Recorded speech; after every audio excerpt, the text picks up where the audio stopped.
Hello student, आज के इस वीडियो में हम लोग 10th के फर्स्ट चैप्टर रियल नंबर पर डिस्कस करने जा रहे हैं। ओके, तो इस चैप्टर को पढ़ने से पहले हम लोग कुछ टाइप्स ऑफ नंबर के बारे में पढ़ लें कि नंबर टाइप ऑफ नंबर क्या क्या होते हैं। जैसे सबसे पहले उसमें आता है व्हाट इज नेचुरल। ठीक है, नेचुरल नंबर। नेचुरल नंबर जो काउंटिंग के जो नंबर्स होते हैं उसको हम नेचुरल नंबर बोलते हैं। ठीक है, जैसे 1 2 3 4 5 6 अप टू इनफिनिट, तो ये सारे नंबर्स होते हैं, ये नेचुरल नंबर। ठीक है, तो पहला टाइप है natural number. Natural numbers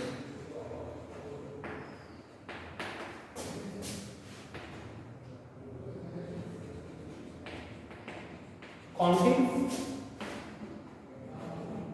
numbers are called natural number, are called natural numbers। ठीक है, और नेचुरल नंबर को रिप्रेजेंट करने का खास तरीका होता है। It is represented bye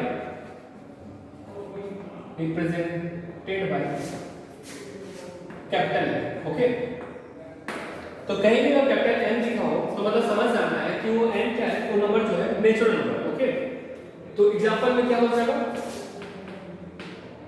1 2 3 4 5 dash dash up to infinite. Okay, दूसरा टाइप में आता है नेचुरल नंबर के बाद whole number. Whole number, okay,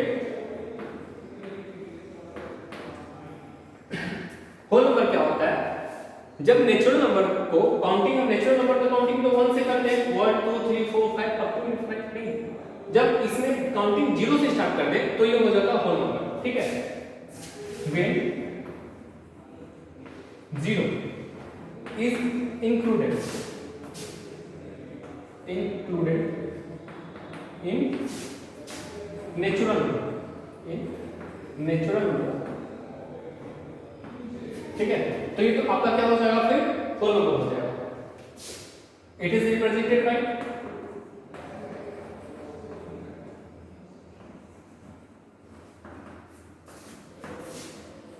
the capital number. Okay, ऐसा एग्जांपल में क्या हो जाएगा 0 1 2 3 4 dash dash dash up to infinite. Okay, तो ये जो हो जाएगा आपका होल नंबर हो जाएगा। ठीक है, तो नेचुरल नंबर, होल नंबर। इसके बाद आते हैं हम लोग कि आपका प्राइम नंबर क्या होता है। ओके, प्राइम नंबर होता है क्या कि ऐसा संख्या जो या तो खुद से डिविजिबल हो या 1 से डिविजिबल हो। एग्जांपल के लिए 3 जो है वो खुद से डिविजिबल है या फिर 1 से डिविजिबल है। 5 भी खुद से डिविजिबल होगा या फिर 1 से डिविजिबल होगा। 11 भी या तो 11 से डिविजन होगा या तो 1 से डिविजन होगा। तो ऐसे नंबर्स जो खुद से डिविजिबल हो या फिर 1 से डिविजन हो तो उसको क्या बोलते हैं, प्राइम नंबर। ओके, इसका भी किसका लिख देते हैं, prime number.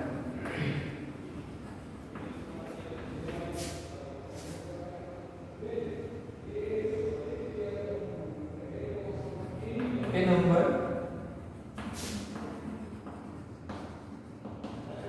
which is divisible by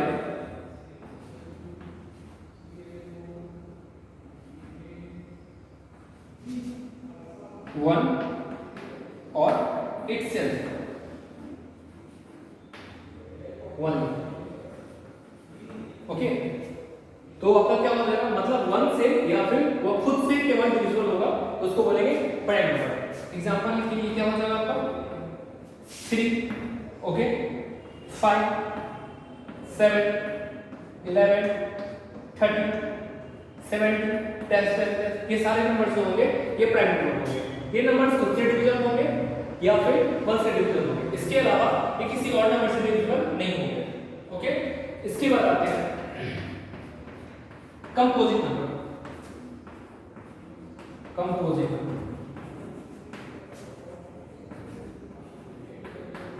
composite number के नाम से ही आपको क्लियर लग रहा है कि ये कंपोजिशन है। जैसे केमिस्ट्री में आप लोगों ने पढ़ा होगा कंपाउंड, नहीं? कंपाउंड में क्या होता है, दो या दो से अधिक एटम्स एक साथ ज्वाइन होते हैं। उसी तरह कंपोजिट नंबर में भी क्या होता है ना कि इसमें कोई भी नंबर एक से तो डिविजिबल होगा ही, खुद से भी डिविजिबल होगा, इसके अलावा वो किसी और भी नंबर से डिविजिबल होगा। एग्जांपल के लिए 4 1 से भी डिविजिबल होता, खुद 4 से भी डिविजिबल होता और 2 से भी डिविजिबल होता। तो ये नंबर को हम लोग बोलेंगे क्या कि वो नंबर कंपोजिट नंबर है। 6 जो है वो 2 से भी डिविजिबल होगा, 3 से भी होगा और 6 खुद से भी होगा। तो सारे नंबर्स क्या हो जाएंगे, कंपोजिट नंबर हो जाएंगे। तो कंपोजिट नंबर क्या होगा, ये number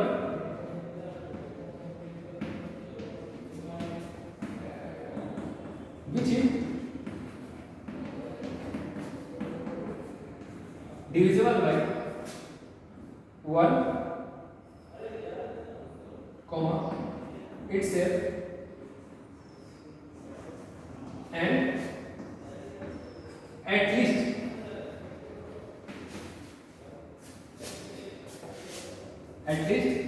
one another number, okay. another number कहने का मतलब क्या होता है, एग्जांपल में जैसे 4 तो 1 से भी डिविजिबल होगा, 4 खुद से भी होगा और साथ साथ 2 से भी डिविजिबल होगा। तो ये 4 क्या हो जाएगा, कंपोजिट नंबर हो जाएगा। 6 भी 1 से भी होगा, 6 से भी होगा, इसके अलावा 2 और 3 से भी होगा। आपका 8 10 12 14 15 16 18 ये सारे नंबर जो होंगे ये कंपोजिट नंबर होंगे, ओके। तो अभी तक हमने क्या पढ़ा, नेचुरल नंबर क्या होते हैं। नेचुरल नंबर काउंटिंग के नंबर्स को हम नेचुरल नंबर बोलते हैं। होल नंबर क्या होता है, जब काउंटिंग के नंबर में 0 इंक्लूड कर दिया जाए उसे होल नंबर बोलते हैं। प्राइम नंबर वैसा नंबर जो या तो 1 से डिविजिबल हो या 1 से खुद से डिविजिबल हो, उसे हम प्राइम नंबर बोलते हैं। कंपोजिट नंबर ऐसा नंबर जो 1 से तो डिविजिबल होगा ही, खुद से भी डिविजिबल होगा ही, साथ में अदर नंबर से भी डिविजिबल होगा, तो ऐसे नंबर को हम लोग कंपोजिट नंबर बोलेंगे, ओके। तो इसे हम अपने कॉपी में राइट डाउन करेंगे।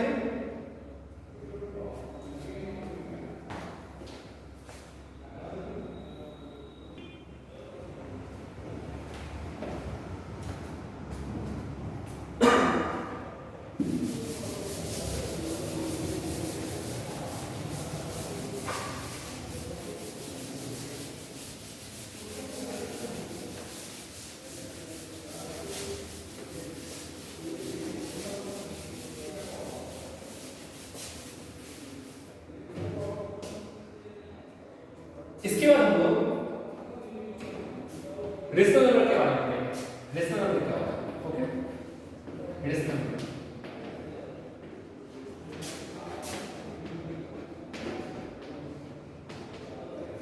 Okay.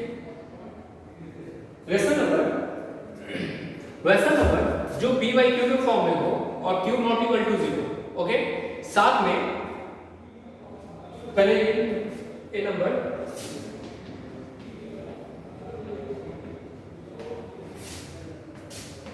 which are in the form of p upon q and q not equal to 0, okay. तो ऐसे नंबर को हम लोग बोलेंगे कि रेशनल नंबर, ओके। एग्जांपल के लिए 2/3 5 ही एक रेशनल नंबर होगा। क्यों होगा, क्योंकि 5 का डिनोमिनेटर में 1 होता है। 6 इवन कि 0 भी एक रेशनल नंबर है, ओके। तो याद रखिएगा कोई भी नंबर जो हम पढ़े यहां तक वो सारा नंबर क्या है, एक रेशनल नंबर है। इसके बाद आते हैं इरेशनल नंबर।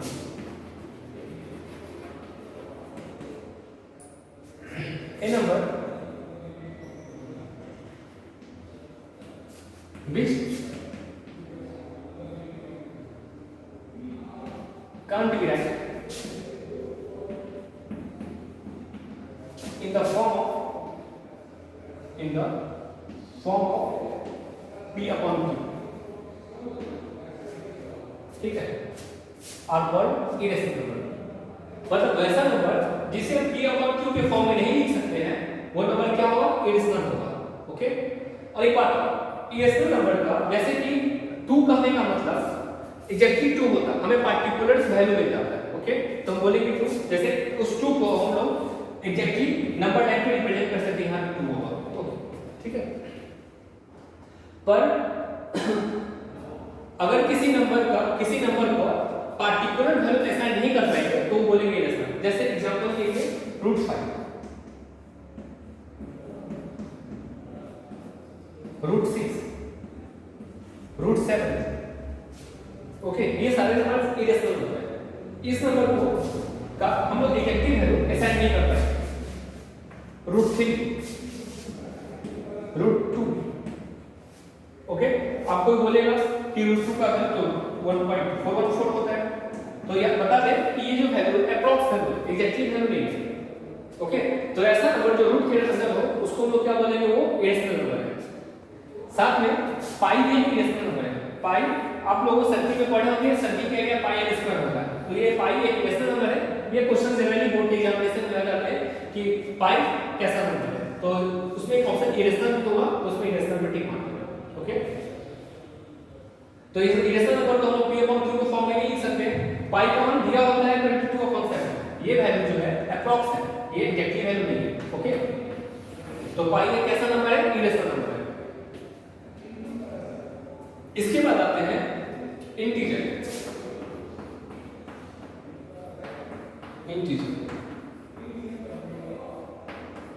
ओके, इंटीजर क्या होता है, नंबर लाइन में जितने भी नंबर को रिप्रेजेंट किया जाता है उस सारे नंबर को इंटीजर कहा जाता है। एग्जांपल के लिए -3, -2, -1, 0, 1, 2, 3, 4, 5, इसमें खासकर फ्रैक्शनल पार्ट नहीं होगा, ये ओनली डिजिट जैसे 3 minus negative positive doesn't matter, -2, -1, 0, 1, 2, ये सारे इंटीजर के एग्जांपल्स हैं। ये आपको -∞ तक जाएगा और ये आपको +∞ तक जाएगा। ठीक है, आप 3.2 एक इंटीजर नहीं, तो नंबर इंटीजर्स हो गया। अब आते हैं रियल नंबर।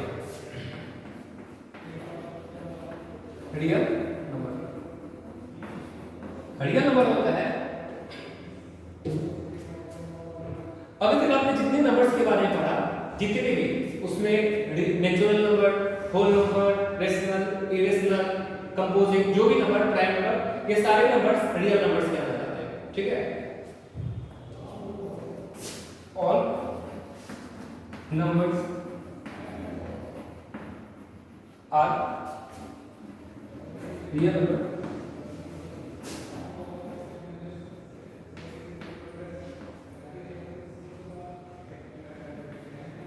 which are, बस इतना ही करना है। ठीक है, तो जितना भी नंबर हम लोग पढ़े वो सारा क्या है, रियल नंबर। एग्जांपल में क्या होगा, 1, 2, यहाँ पर √3 भी ले सकते हैं, √4, 5, 4.5 भी ले सकते हैं, -3, -2, ये सारे नंबर्स होगा रियल नंबर। ओके, तो अब इसे भी अपने कॉपी में राइट डाउन कर लीजिए।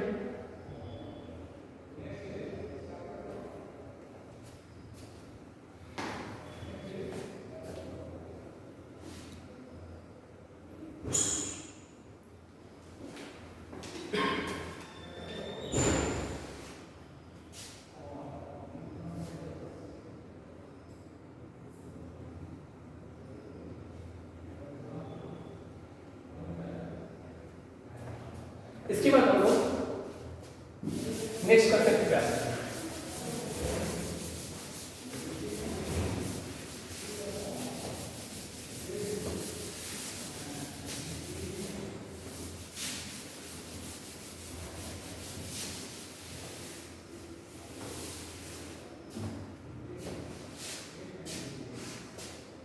नेक्स्ट कंसेप्ट है हमारा lemma.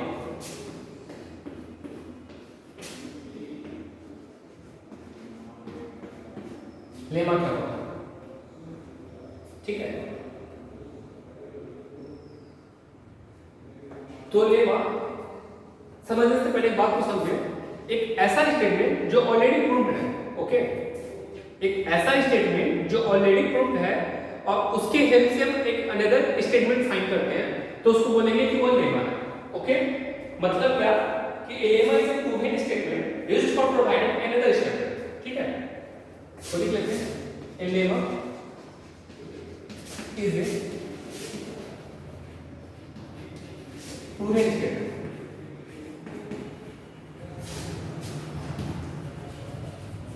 used for providing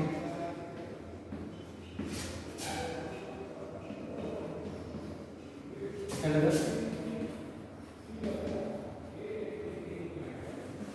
statement. Okay, मतलब कोई एक ऐसा स्टेटमेंट जो ऑलरेडी प्रूव है कि वो सही है, अब उसके हेल्प से अगर हम कोई दूसरा स्टेटमेंट निकाले तो वो जो कहलाएगा लेमा होगा। ठीक है, तो इस डिवीजन को अपनी कॉपी में लिख लीजिए। इसके बाद पढ़ेंगे हम लोग Euclid division lemma. Euclid division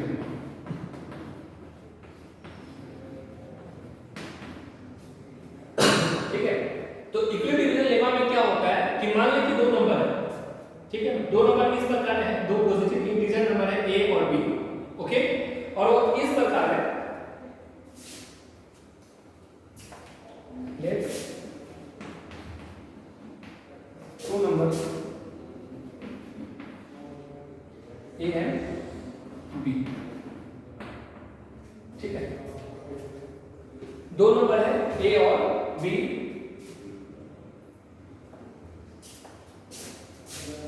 example के लिए जैसे मान लीजिए एक नंबर है 3, एक नंबर है 5। जब हम 3 को 5 से डिवाइड करेंगे तो हमें मिलेगा 3 × 3। पता है हम इसको क्या बोलते हैं, डिविडेंड, डिवीजन, कोसेंट और रिमाइंडर। ठीक है, तो दो नंबर था a और b, तो a बराबर होता है b³ + r। ठीक है, और ये जो b का वैल्यू होता है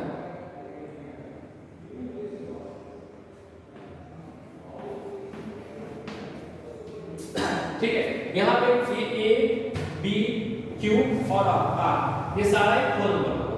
ठीक है, इसको हम कुछ इस प्रकार में लिख सकते हैं, dividend equal to division into quotient plus remainder. Okay, और खास बात ये जरूरी याद रखें कि रिमाइंडर का वैल्यू जो ये जो रिमाइंडर है इसका वैल्यू या तो 0 हो सकता है या फिर 0 से बड़ा होगा, परंतु ध्यान देने वाली बात ये हमेशा b मतलब 3 से छोटा होगा। ये जो b है हमेशा उससे छोटा होगा, मतलब अगर यहाँ 4 होता तो एक कोसेंट यहाँ पे कोसेंट बढ़ जाता। ओके, तो ये बात याद रखना है हमेशा। हम लोग इसका यूज करके आगे पढ़ेंगे।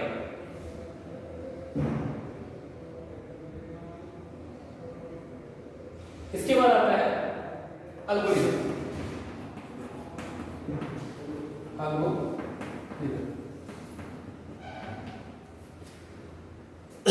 एल्गोरिथम को जिस प्रकार समझे कि कोई वेल डिफाइंड स्टेप्स है जिसको किसी पार्टिकुलर टाइप के प्रॉब्लम को सॉल्व करने के लिए यूज किया जाता है। ठीक है, algorithm is a well defined steps, well defined steps which are used for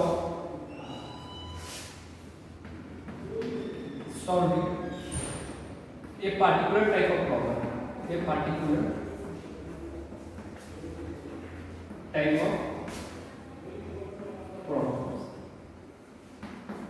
okay, इसी एल्गोरिथम में हम आपको ये सिखाएंगे a का डिवीजन प्लस r से कि किसी नंबर का एचसीएफ कैसे फाइंड करें और एलसीएम कैसे फाइंड करें। ओके, तो फिलहाल आप इस जितने भी डिफरेंस नहीं समझे कॉपी में डायग्राम बना लीजिए।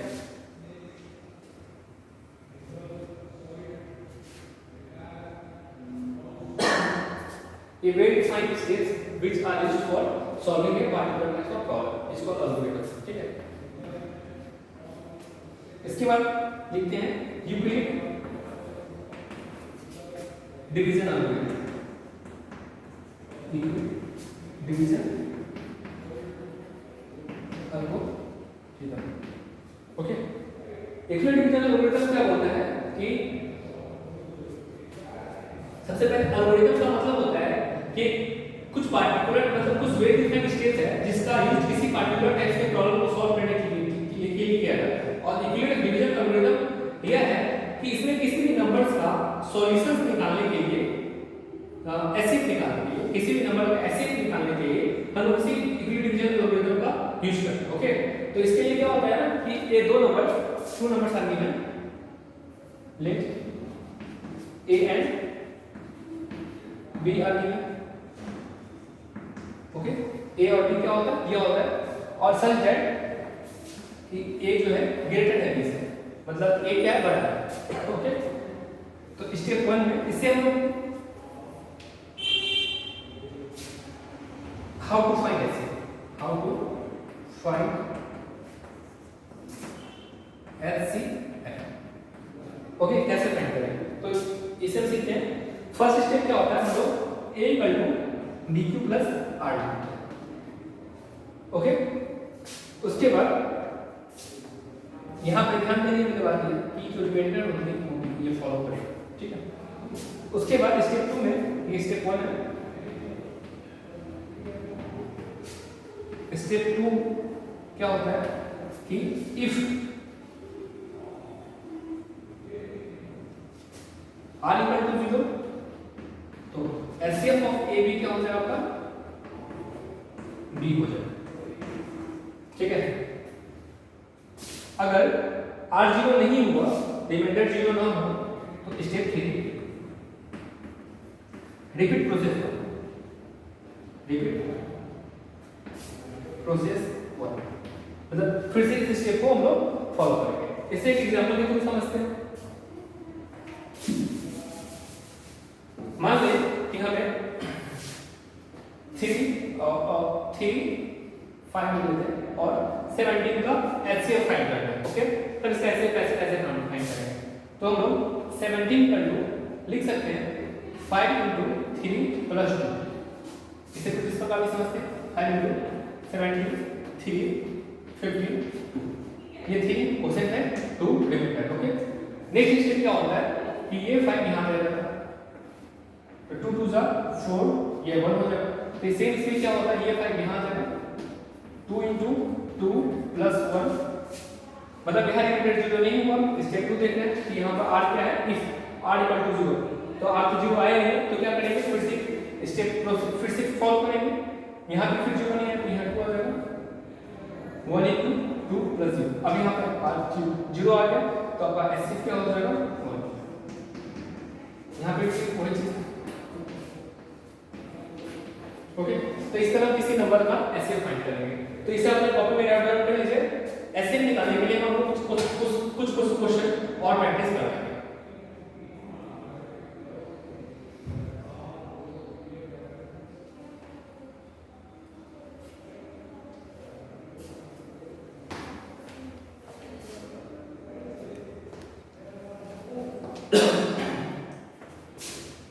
तो चलिए अब हम लोग कुछ क्वेश्चन को प्रैक्टिस करते हैं, जिसमें सीखेंगे कि कैसे किसी दो नंबर्स का हम लोग ऐसे फाइंड करेंगे using Euclid division algorithm.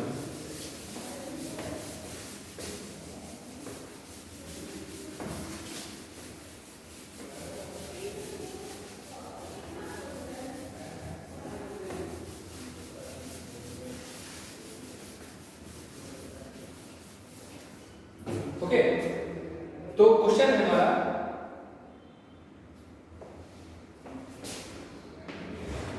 Using Euclid division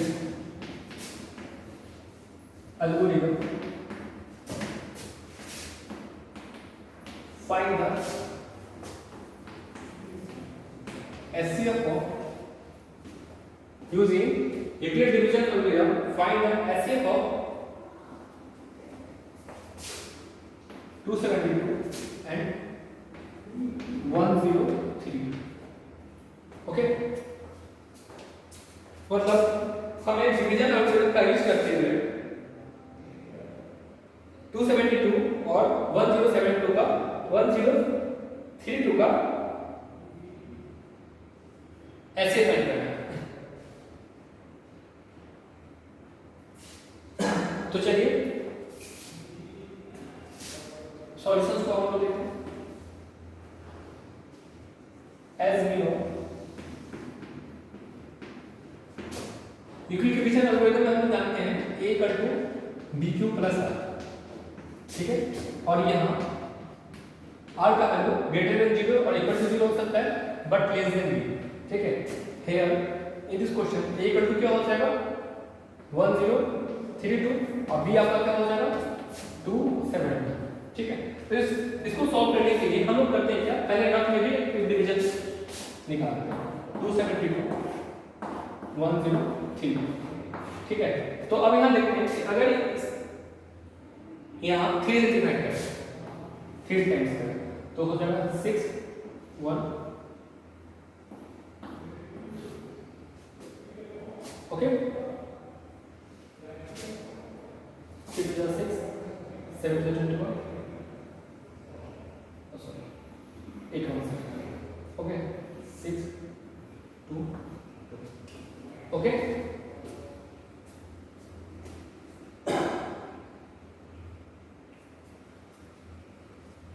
तो ऐसे 6 लगा से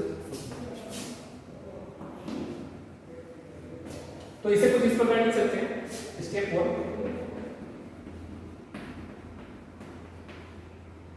1032 इक्वल टू 272 into 3 प्लस 216, ठीक है। अब यहाँ पर रिमाइंडर तो 0 नहीं है तो स्टेप फिर से रिपीट होगा, यहाँ 272 है, ये 1 टाइम्स होगा 216, ये आपका हो जाएगा 12 से 6 जाएगा 6 में 1 जाएगा 5 56, फिर यहाँ रिमाइंडर 0 नहीं होगा तो स्टेप फिर से रिपीट होगा। स्टेप 2 में क्या हो जाएगा 272 equal to 216 into 1 plus 56, okay. अब इस दोनों स्टेप को देखिए,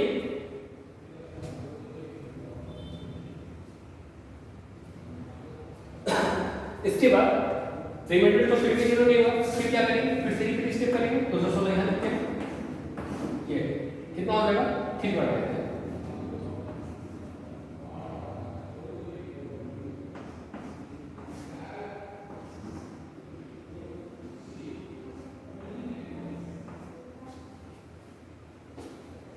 ठीक है।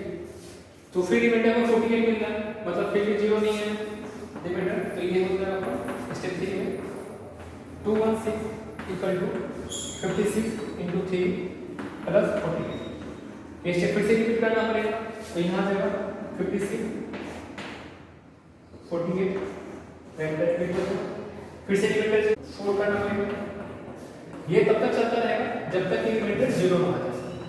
56 equal to 48 into 1 plus 8, okay.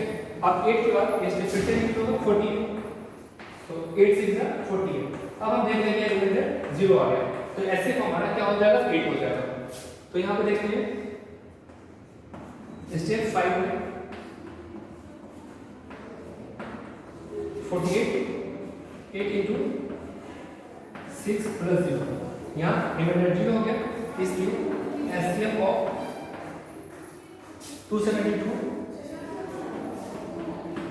1032 का क्या हो जाएगा हमारा 8 हो जाएगा, ओके। तो अब इस क्वेश्चन को अपने कॉपी में टाइप करेंगे।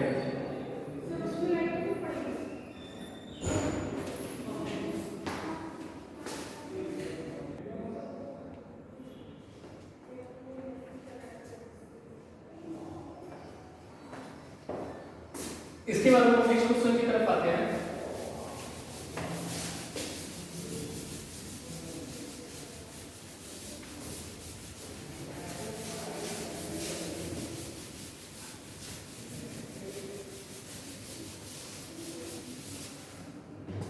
ओके, नेक्स्ट क्वेश्चन में हमें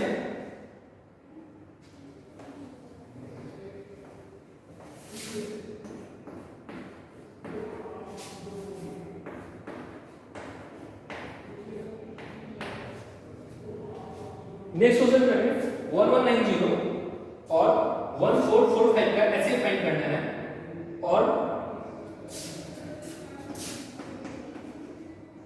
एक्सप्रेस ऐसे in the term of 1190m plus 1445 n के टर्म में एक्सप्रेस करना। ओके, अब क्वेश्चन को पहले अच्छे से पढ़े। क्वेश्चन में हमें क्या करना है कि यूक्लिड एल्गोरिथम का यूज करके हमें ऐसे फाइंड करना है 1190 एंड 1445 का, साथ में एचसीएफ को एक्सप्रेस करना है 1190 n और 1445 n के टर्म्स में। ओके, तो चलिए अब इस क्वेश्चन को सॉल्व करने की कोशिश करते हैं। तो सबसे पहले हम लोग क्या करते हैं इसकी सॉल्यूशन कि हम इसको पहले डिवीजन कर लेते हैं ग्राफ में। ओके, यहाँ पे ए तो क्लियर दिख रहा है कि ए आपका क्या होगा 1190 और बी क्या होगा 1445। तो इसको डिवाइड करते हैं 1445 वन टाइम से करते हैं तो 1190 5 हो जाएगा, यहाँ 45 यहाँ हो जाएगा। ओके, यहाँ 0 हो जाएगा, फिर 1190। ओके, तो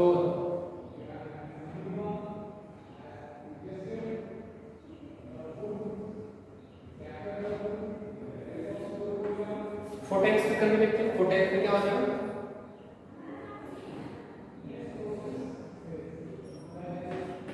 1020 0 यहाँ रहता है 7 यहाँ 1, ठीक है, यहाँ पावर 2 5 5। इसको 1 टाइम्स करेंगे तो आपको आ जाएगा 170 करने का आपको 85 आ सकता है।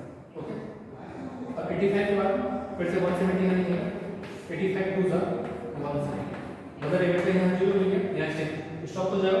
तो हम लोग का ऐसे क्या आता है 85 आता है। ओके, इसको तो ध्यान से समझिएगा क्योंकि ये तो थोड़ा सा इंपॉर्टेंट है इसमें। तो क्या होगा एज वी नो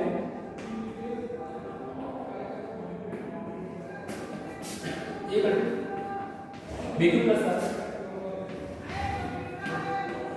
ये होता है यहाँ ए कितना है ये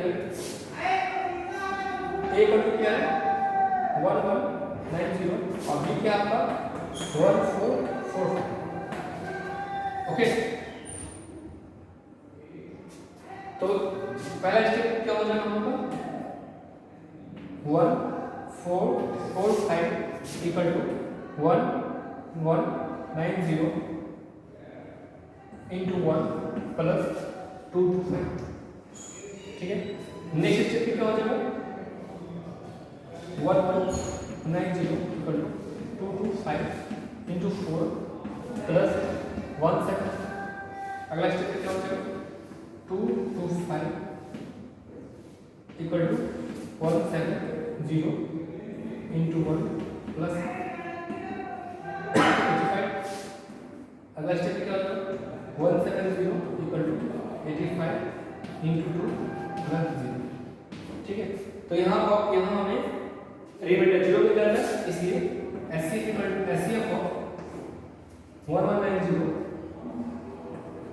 और 1445 का हो जाएगा 85। ओके, ये तो हमारा एक पार्ट सॉल्व हो गया। फिर दूसरा पार्ट हमें सॉल्व करना है जिसमें क्या रहा है क्या कि एचसीएफ को हमें 1190 n प्लस 1445 n के टर्म में लिखना है और यहाँ पे n और n का वैल्यू को फाइंड करना है। ओके, तो इसको बढ़ने के लिए हम लोग इस स्टेप को फॉलो करते हैं। हम लोग इस स्टेप से फॉलो करते हैं लास्ट के सेकंड लास्ट स्टेप। हम लोग 85 की जगह लिख सकते हैं 225 माइनस 170 इक्वल 85 पर क्या लिख सकते हैं 225 माइनस 170 इक्वल 225 माइनस 170। ओके, अब हम लोग 170 की जगह लिख सकते हैं 1190 माइनस 225 into 4। ओके, तो यहाँ से हो जाएगा 85 कर लो, ये 85 लोग एचसीएफ है, एचसीएफ को हम लोगों ने रजिस्टर में लिख दिया। उसके बाद 170 की जगह इस टर्म की जगह हम लोगों ने 1190 इस प्लस वाले नंबर को इधर में भेजेंगे तो 2 2 5 into 4 हो जाएगा, मतलब 2 2 5 माइनस 1 1 माइनस 2 2 5 into 4 हो जाएगा। ठीक है, इसे सॉल्व करने में मिलेगा 2 2 5 माइनस 1 1 9 0 माइनस माइनस प्लस हो जाएगा 2 2 5 into 4। ओके, अब ये टर्म और ये टर्म ऐड हो जाएगा तो हमें मिलेगा 2 2 5 into 5 1 plus 4 5 हो जाएगा माइनस 1 1 9।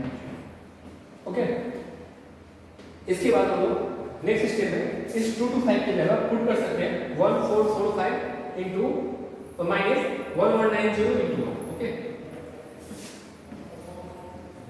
85 इक्वल टू हो जाएगा, इसकी जगह क्या पुट कर सकते हैं 1 4 4 5 1 4 4 5 माइनस 1 1 9 0 into 1। ओके, into 5 लिखा माइनस 1 1 9। ओके, जब इसे सॉल्व करेंगे तो हमें मिलेगा 1 4 4 5 into 5। ओके, यहाँ क्या आ जाएगा माइनस 1 1 9 0 into 5 माइनस 1 1 9 0। तो 85 को अब यहाँ पे देख रहे हैं कि 1 1 9 0 into 5 माइनस 1 1 9 0, तो यहाँ हो जाएगा 1 4 4 5 into 5 माइनस 1 1 9 0 into 6। ओके, अब इस टर्म को अगर इस टर्म से कंपेयर करें तो हमें m का वैल्यू मिलेगा, m का वैल्यू क्या मिलेगा -6 और n का वैल्यू मिलेगा 5। ओके, तो ये जो हमारा टर्म होगा कुछ इस प्रकार का होगा 85 equal to 1 1 9 0 into 1 1 9 0 into -6 plus 1 4 4 5 into 5। तो ये हमारा दूसरे पार्ट का सॉल्यूशन हो गया। तो इस तरह हम लोग किसी भी दो नंबर का एचसीएफ इक्वल डिवीजन एल्गोरिथम से फाइंड कर सकते हैं और एचसीएफ को गिवन फॉर्म में भी लिख सकते हैं। ओके, तो अब आप इसे वीडियो पॉज करके अपनी कॉपी में रेकॉर्ड कर लीजिए और इसे समझने की कोशिश करें। और ये हमेशा याद रखें, जब भी हम लोग डिवीजन एल्गोरिथम मेथड से किसी भी नंबर का एचसीएफ फाइंड करेंगे तो आप रफ वो पार्ट्स ये डिवीजन वाला पार्ट रफ यूज करें। इससे इसको करने से आपको एक सहूलियत मिलेगी जिससे आप ये टर्म्स इजीली लिख सकते हैं। ओके, तो आप इस वीडियो को वॉच करें और इसे अपने कॉपी में ऐड करें।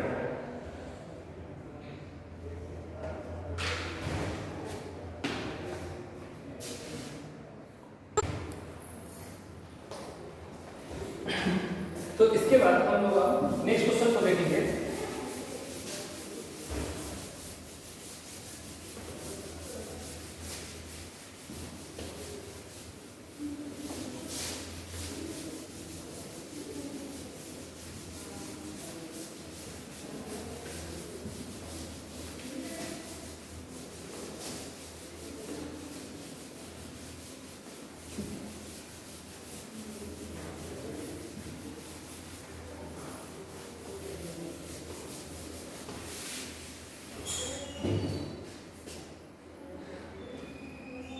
क्वेश्चन में हमें प्रूव करना है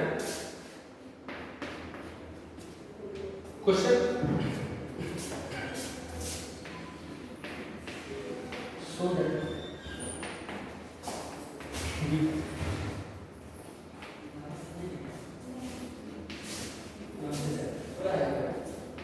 इसको मतलब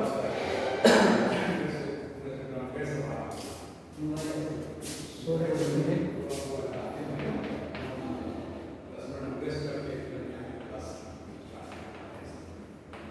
is a form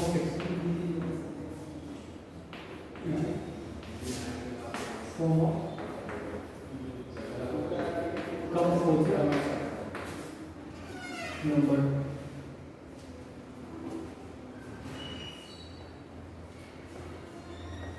जिसमें मैट्रिक्स पढ़ना है 11 into 30 into 15 प्लस 15।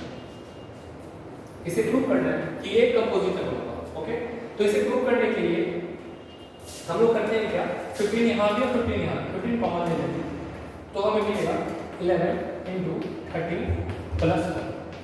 ओके, अब से 11 × 13 करेंगे तो हमें मिलेगा 143 + 1, 15 × 144। अब हम देख रहे हैं कि जब इसको मल्टीप्लाई करेंगे तो जो भी नंबर है वो नंबर 15 से भी डिविजिबल होगा और 144 से भी डिविजिबल होगा। और कंपोजिट नंबर की डेफिनेशन से हम जानते हैं कि कोई भी नंबर अगर 1 से डिविजिबल हो या खुद से डिविजिबल हो, इसके अलावा किसी भी एक नंबर से भी डिविजिबल हो गया तो कंपोजिट नंबर हो जाता है। और यहाँ जो नंबर आ रहा है वो उसका एक फैक्टर 15 भी है और 144 भी है, इसलिए बोलेंगे कि जो गिवन एक्सप्रेशन है वो क्या है, कंपोजिट नंबर है। So there 15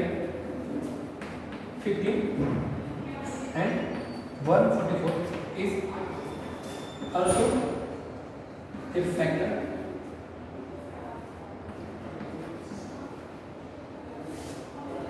therefore given expression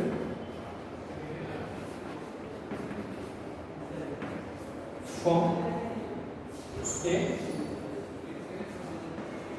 composite ठीक है, मतलब कि इसे और कैसे समझने की कोशिश करते हैं। एक्सप्रेशन हमें दिया हुआ 11 × 13 × 15 + 15। ओके, तो इस दोनों टर्म में, एक टर्म ये होगा एक टर्म ये होगा, इस दोनों टर्म में से अगर 15 कॉमन ले लें तो हमें मिलेगा 11 × 13 + 1। ओके, इस दोनों को मल्टीप्लाई करेंगे तो हमें हो जाएगा 143 + 1, ऐड करने पे 144 × 15। मतलब इसको जब मल्टीप्लाई करेंगे तो हमें कुछ भी आ जाएगा, जैसे कर ही देते तो 4 × 60 15 × 460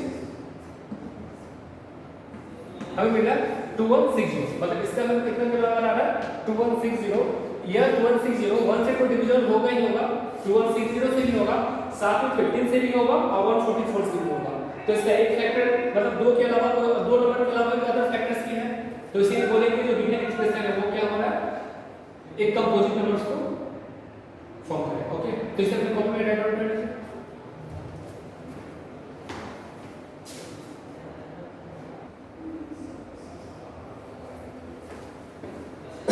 इसके बाद हम लोग नेक्स्ट क्वेश्चन पे आते हैं।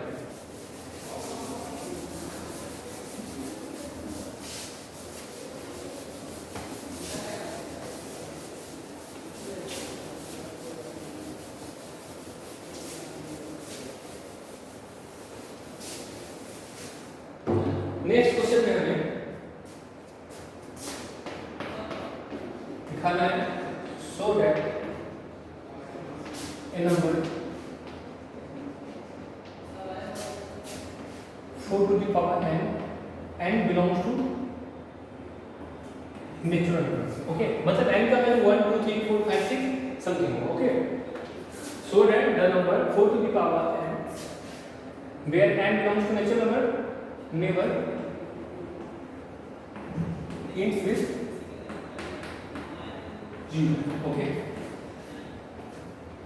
तो इस क्वेश्चन को पहले समझते हैं। क्वेश्चन में बता रहा है कि 4 to the power n एक नंबर है, उस नंबर को जब सॉल्व करेंगे मतलब n का वैल्यू 1 ले 2 ले 3 ले 5 ले कुछ भी ले, एनीथिंग नेचुरल नंबर, पर वो नंबर जब ओवरऑल फॉर्म में करेंगे, जैसे 4 2 ले 1 लेते हैं तो 4 आएगा, 3 रिप्लेस करते तो 4 आ गया, 2 लेंगे तो 16 आएगा, तो भी उसकी यूनिट प्लेस में 6 आ गया। मतलब कि जब टोटल नंबर फॉर्म हो जाए तो उसकी यूनिट प्लेस में 0 कभी नहीं आएगा। ओके, तो इसे सॉल्व से हम लोग प्रूव करने की कोशिश करते हैं। तो इसके सॉल्यूशन को हम देखते हैं।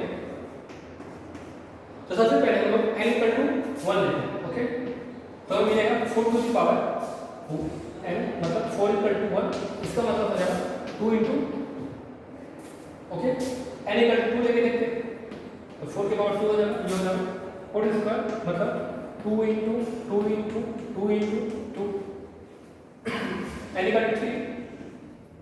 तो भी देखते हैं सेम ही आ रहा है 4 to the power 3, सेम मतलब क्या कि 6 2 भी फैक्टर आ रहा है। ओके, परंतु किसी भी नंबर को इंट्स 0 होने के लिए उसमें एटलीस्ट 1 2 होना चाहिए, और एक ही 5 होना चाहिए, ये दोनों मिनिमम एक ही होना चाहिए, तभी हम उसके नंबर का एंड 0 से होगा। परंतु यहाँ पे तो देख रहे हैं किसी 2 ही आ रहा है और 5 नहीं आ रहा, ठीक है। तो एंड किसी वैल्यू के लिए for any value of n 4 to the power n factors, मतलब इसका जो फैक्टर्स होगा 4 to the power n factors does not contain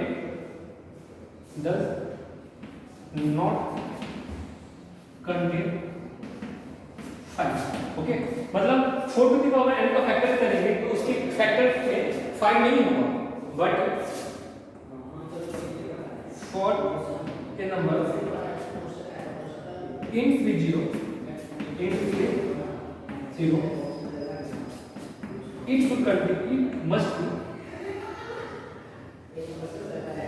it must have 2 and 5। हो गया, मतलब कि किसी भी नंबर में int 0 से करने के लिए उसमें 2 और 5 दोनों का होना अनिवार्य है। therefore 4 to the power n never ends with 0।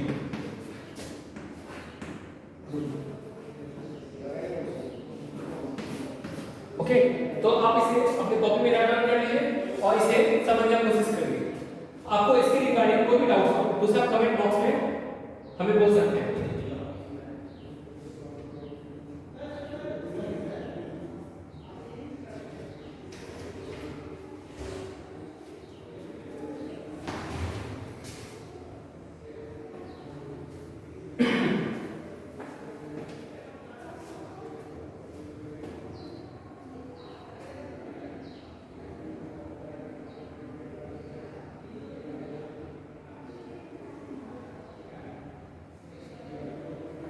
इसके बाद हम लोग नेक्स्ट क्वेश्चन को देखते हैं।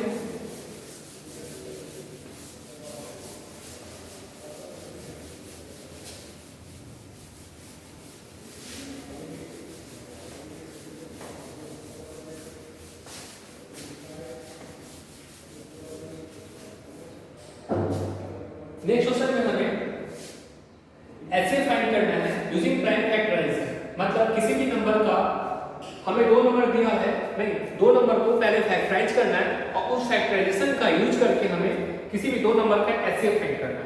ओके, तो क्वेश्चन कुछ इस प्रकार है।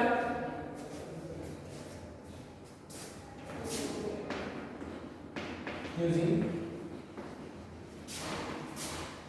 Prime factorisation find HCF of 126 and 156। Okay, मतलब 126 और 156 का हमें प्राइम फैक्टराइजेशन मेथड का यूज करके HCF फाइंड करना है। तो सबसे पहले हम लोग करते हैं क्या, 126 का प्राइम फैक्टर देखते हैं कि क्या क्या होगा। तो 126 का फैक्टर क्या क्या होगा, 2 6 3 2 3 7। 126 का प्राइम फैक्टर हो जाएगा 2 3 3 7। उसके बाद 156 का प्राइम फैक्टर लेते हैं तो मिलेगा 2 7 8 2 3 9 3 मिलेगा 2 2 3 और 8। तो क्या लिखेंगे, prime factor of 126 equal to 2 3 3 7। Okay, और 156 का प्राइम फैक्टर हो जाएगा 2 2 3 30।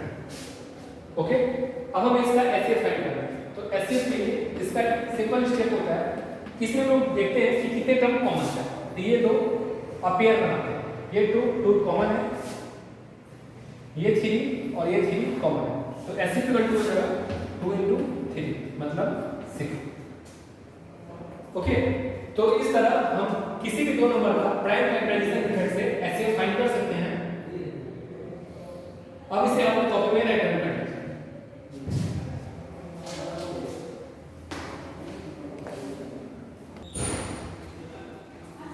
इसके बाद हम लोग एक इंपॉर्टेंट प्रॉपर्टी पढ़ेंगे।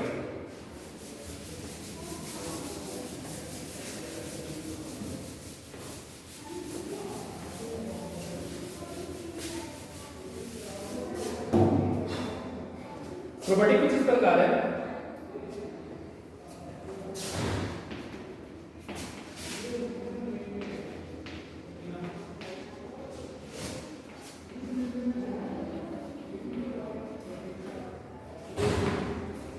ठीक है, for any two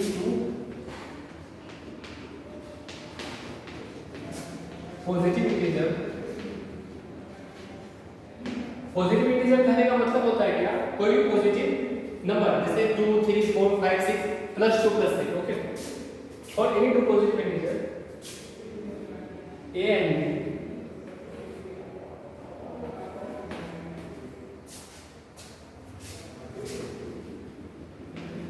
product of number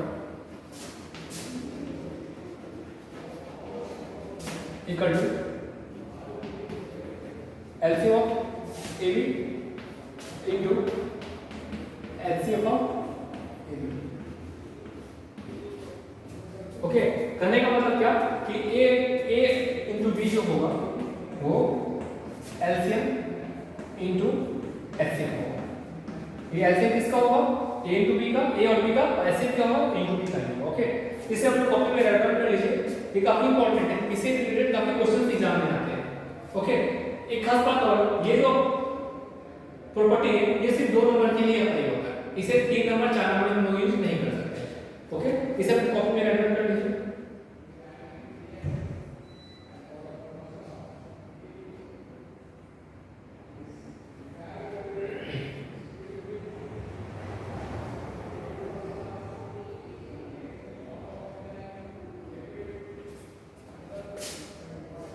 इसके बाद हम लोग एक क्वेश्चन इससे रिलेटेड क्वेश्चन सॉल्व करने की कोशिश करते हैं।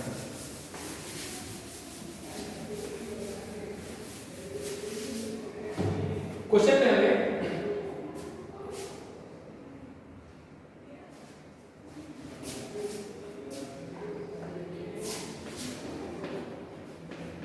HCF of two numbers is 23, okay, and LCM is 1449। Okay, मतलब दो नंबर का HCF हमें पता है 23 और दो नंबर का LCM पता है 1449 and one of them one number of 10 is 161, then find other number। Okay, मतलब हमें दो नंबर का HCF पता है, LCM पता है, और उसमें से एक नंबर पता है 161 है, तो अगला नंबर क्या होगा वो हमें फाइंड करना है। तो इस क्वेश्चन को आप खुद से ट्राई करिए, तो please pause the video and try to solve it.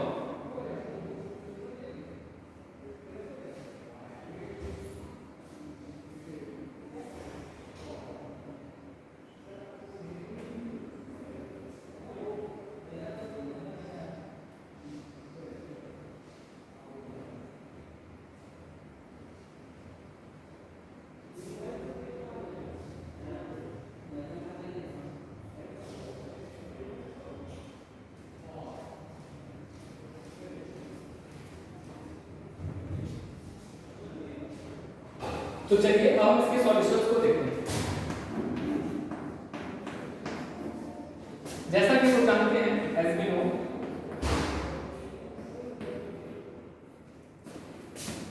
A into B मतलब product of number equal to LCM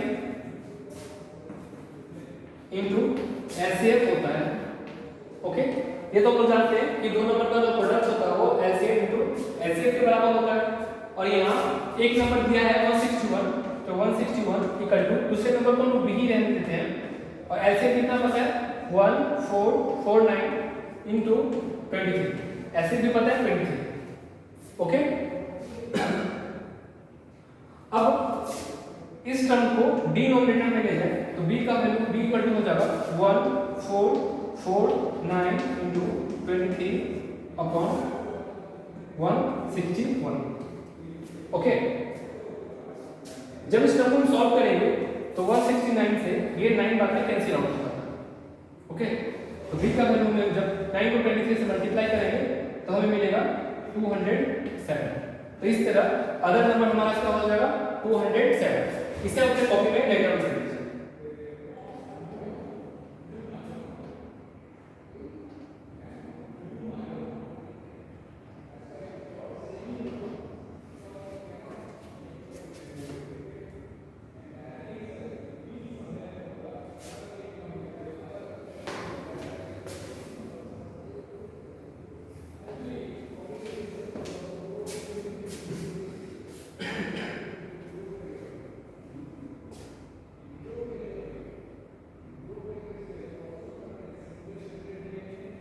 इसके बाद हम लोग एक अगले क्वेश्चन को देखते हैं।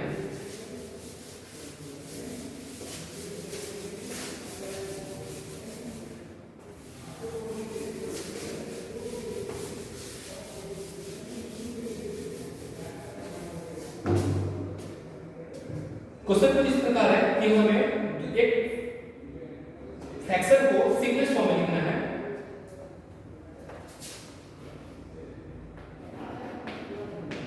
राइट in the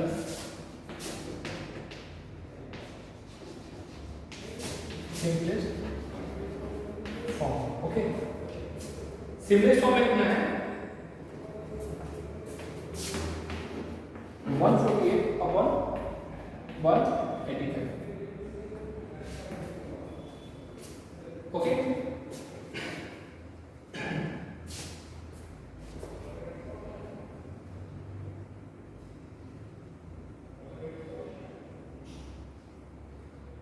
तो इसे हम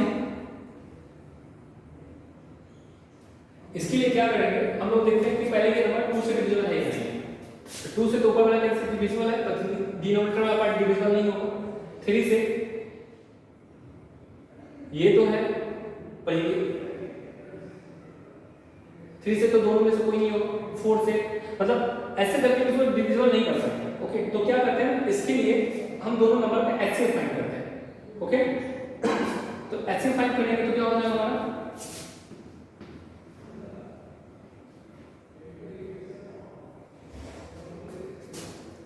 148 और 185 का HCF फाइंड करना है। इसे किस मेथड से, प्राइम फैक्टराइजेशन मेथड से लोग सॉल्व करते हैं। 148 का प्राइम फैक्टराइज क्या हो जाएगा 7 37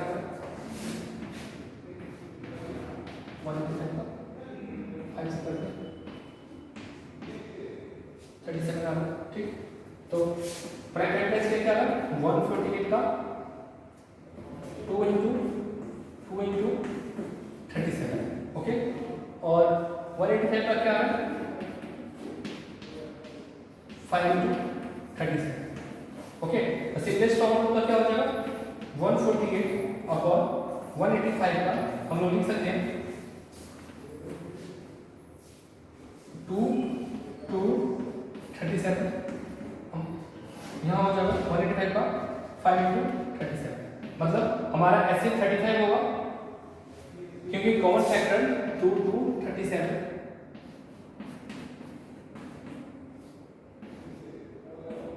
और क्या था 5 into 37। ये दोनों टर्म कॉमन था तो ऐसे भी 37 में होता, तो ये 37 वाले टर्म में कैंसिल आउट हो जाते हैं। तो रिमेनिंग क्या हो जाएगा 4/5, मतलब इसका सिंपलेस्ट फॉर्म हो जाएगा 4/5। ओके, तो इसे भी आपको कॉपी में डायग्राम करेंगे।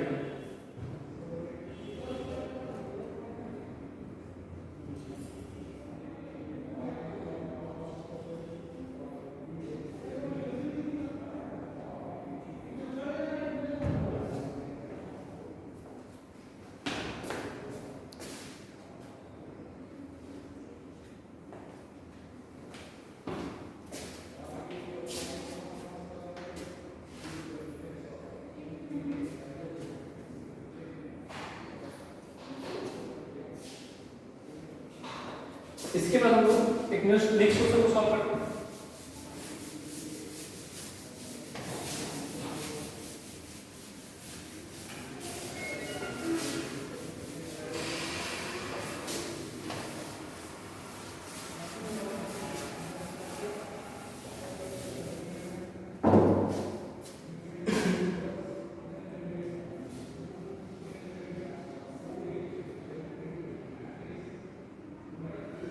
क्वेश्चन में हमें दिखाना है सो दैट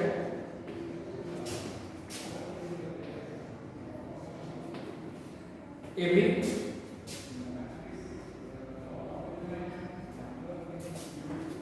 की जगह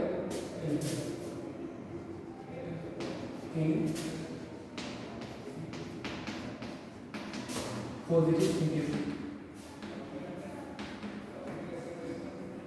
Okay, question is so that any positive integer is of the form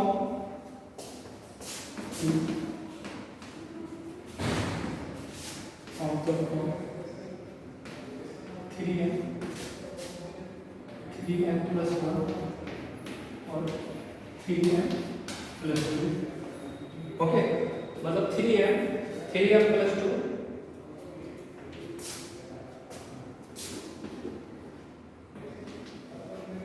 for integer। Okay,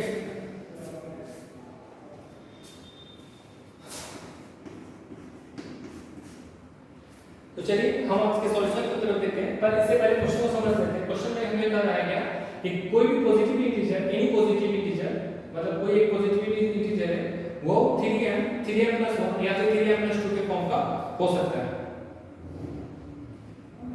ठीक है, तो चलिए इसे सॉल्व करते हैं। तो मान लेते हैं let any positive integer and any positive integer. Okay, and क्या है, कोई positive integer when divided by 3। Okay, तो जब इसको 3 से डिवाइड करेंगे तो हमें n इक्वल टू मिलेगा 3q प्लस r। ठीक है, n जो होगा क्या मिलेगा 3q प्लस r। खास बात कि ये यहाँ पे कंडीशन फॉलो होता है कि r का वैल्यू हमेशा लेस देन 20 होना चाहिए। ओके, इसका मतलब क्या, हम लोग r का वैल्यू क्या क्या ले सकते हैं, 1 ले सकते हैं, सॉरी 0 या 0 ले सकते हैं, 1 ले सकते हैं या फिर 2 ले सकते हैं। तो हमारा इंटीजर क्या हो जाएगा, वेन r इक्वल टू 0 ले तो n इक्वल टू क्या हो जाएगा 3q प्लस 1 0, मतलब क्या 3q। वेन हम लोग r इक्वल टू 1 ले सकते हैं क्योंकि r का वैल्यू इसमें से कोई एक भी ले सकते हैं। तो n इक्वल टू क्या हो जाएगा 3q प्लस 1। ओके, जब हम लोग वेन r इक्वल टू 2 ले तो हमारा n इक्वल टू क्या हो जाएगा 3q प्लस 2। हो गया, तो हम देख रहे हैं कि यहाँ पे फॉर्म जो है वो 3q प्लस 1 या फिर 3q प्लस 2 के फॉर्म में हो सकता है। तो यहाँ पे देखो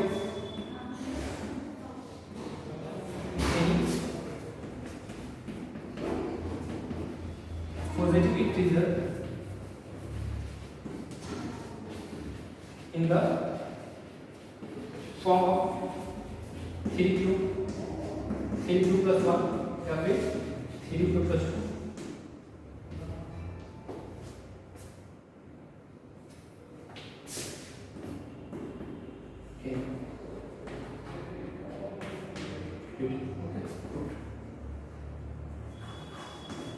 मतलब कोई पॉजिटिव इंटीजर को हम लोग 3q प्लस 1 या फिर 3q प्लस 2 के फॉर्म में लिख सकते हैं। तो इसे भी अपने कॉपी में राइट डाउन कर लीजिए।